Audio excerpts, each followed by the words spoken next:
টাকা দিয়েছিল? কত টাকা দিয়েছিল তোকে? আমার অ্যাকাউন্টে 10,000 টাকা দিয়ে কত? আবারও ট্যাব কাণ্ডে চোপড়া থানা এলাকা থেকে বৃহস্পতিবার রাত্রে আরো 3 জনকে গ্রেফতার করলো পুলিশ। শুধু চোপড়া থানা এলাকায় ধৃতের সংখ্যা বেড়ে দাঁড়ালো 15 জন। ট্যাবের টাকা জালিয়াতির অভিযোগ চোপড়া থানার এলাকায় লাগাতার অভিযান চলছে। হুগলি ও রানাঘাট থেকে পুলিশের টিম চোপড়া থানা এলাকায় পৌঁছায়। তারা চোপড়া থানার পুলিশের সঙ্গে যৌথ অভিযান চালিয়ে গতকাল রাত্রে 3 জনকে গ্রেফতার করে।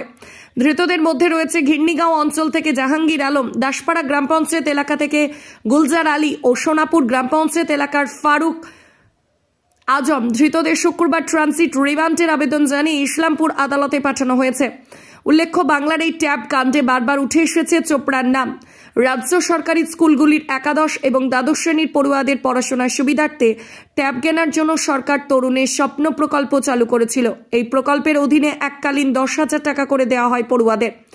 আবেদনকারীদের ব্যাংক অ্যাকাউন্টে সরাসরি সেই টাকা ঢুকে যায়। স্কুলের মাধ্যমেই করা হয় আবেদন, কিন্তু অভিযোগ এবছর রাজ্যের অনেক পড়ুয়ার অ্যাকাউন্টে ট্যাবের টাকা ঢোকেনি, বরং তা চলে গিয়েছে অন্য কারো ব্যাংক অ্যাকাউন্টে। স্যার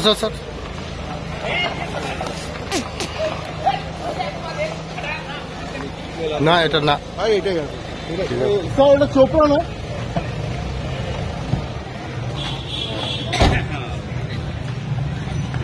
কই লোকই তো নাই রে। পিছা ভিজুয়াল হয়ে গেছে স্যার।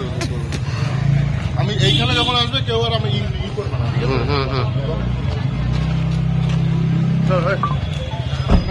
ভাই তোদের অ্যাকাউন্টে কে টাকা ঢুকিয়েছিল রে?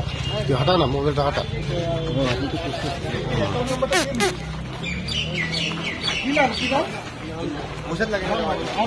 তোকে কত টাকা দিয়েছিল? কত টাকা দিয়েছিল তোকে? আমার অ্যাকাউন্টে 10,000 টাকা দিয়ে কত দিয়েছিল? তোকে কত দিয়েছিল?